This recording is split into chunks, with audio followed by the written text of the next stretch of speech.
நம்ம இப்போ கருவேப்பிலை போட்டு மீன் வறுக்கலாம் எப்படின்னு பார்க்கலாம். எல்லாம் கருவேப்பிலை ஒரு 4 பீஸ் போட்டுக்கிறோம்.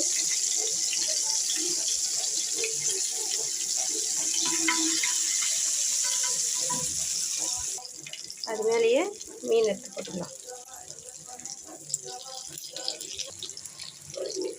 இந்த மாதிரி இருக்கும் மீன். நம்ம திருப்பிட்டு பார்க்கலாம். இப்போ நம்ம திருப்பி போட்டுக்கலாம்.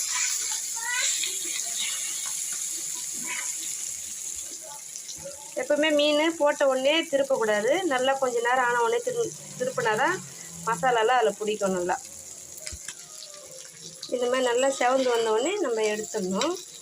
இதில் கருவேப்பிலை நம்ம ஏன் போடுறோம்னாக்கா இதனுடைய கருவேப்பிலையோடைய டேஸ்ட்டு இதில் இருக்கும். நல்லாயிருக்கும், சாப்பிட்றதுக்கு நல்லா டேஸ்ட்டாகவும் இருக்கும். செஞ்சு பாருங்கள். இதில் இந்த மசாலாவில் சாப்பாடு போட்டு தட்டிச்சு சாப்பிட்டா டேஸ்ட்டாக இருக்கும் நல்லா. அதுக்காகவே மசாலா நான் கொஞ்சம் நிறைய போடுவேன். நீங்களும் அதே மாதிரி செஞ்சு பார்த்துட்டு எப்படி இருக்குன்னு சொல்லுங்கள். லைக் பண்ணுங்கள், ஷேர் பண்ணுங்கள், கமெண்ட் பண்ணுங்கள். நன்றி.